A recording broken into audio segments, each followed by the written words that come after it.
Alright, in this module we look at the task of inserting text into your document, and if you've used a word processor before, this is probably not going to present any kind of challenge whatsoever, because it's just simply a matter of using your mouse to select insertion points, say at the beginning of a sentence, or you can certainly use your keyboard to move around, and then you start typing,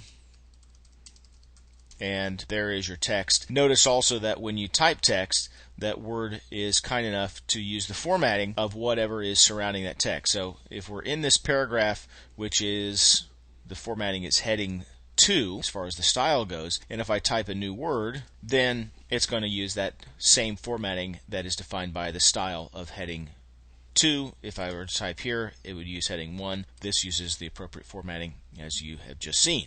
Now, again, you may be thinking, well, anybody can, if you don't know how to do that, then you have no business using a word processor, and you probably are right. But there are also some ways that we can govern this. For example, if we want to make a selection of a word and then start typing like that, it replaces whatever we just selected. And there's actually some ways that you can manipulate that, and that's really the general purpose of this module. You'll also see that if you're dealing with templates as well. As I grab one of my templates here, how about that one? So you saw this previously in the previous module. So if we make a selection, if we're dealing with a template and we type the body of a report, anything that has that gray shading, or in this case a blue background, once we start typing a word, it will replace whatever is selected there. So once again, I want to point out that that is governed by some of your word options, and we'll click on the Office button here in the upper left-hand corner, and then click on the Word Options button. That brings up this dialog box. And this time look at the Advanced Settings here. And the Advanced Settings is where you're looking for a section called Editing Options. And this is the section that has the options that control what we just saw there. For example,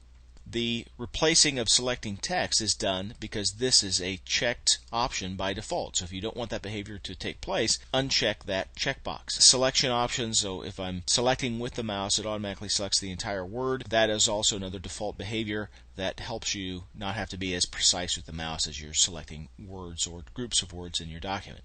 The other very interesting thing that I want to point out, and this is what makes this module worthwhile, is this one at the bottom.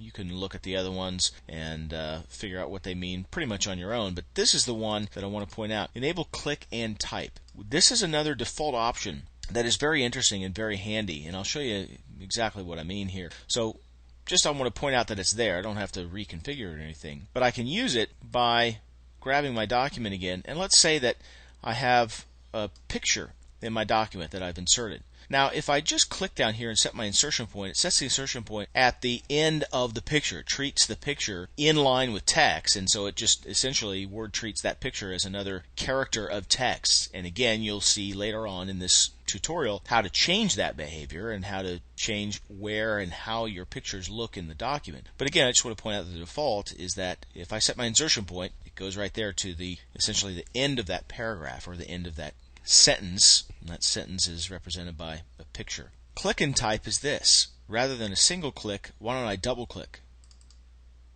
And when I double click, there, apparently I didn't double click fast enough.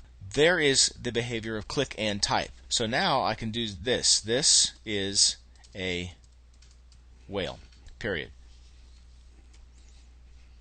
So that's the behavior of the click and type, and it lets you just pretty much place your text where you want to rather than where Word suggests. Again, if I select up here, it's going to say, okay, you want to go to the end of this paragraph. But if I do click and type, it'll let me click and put new text in pretty much wherever I want to. So keep that in mind as you're using Word, as you're inserting new text, and you should be in good shape.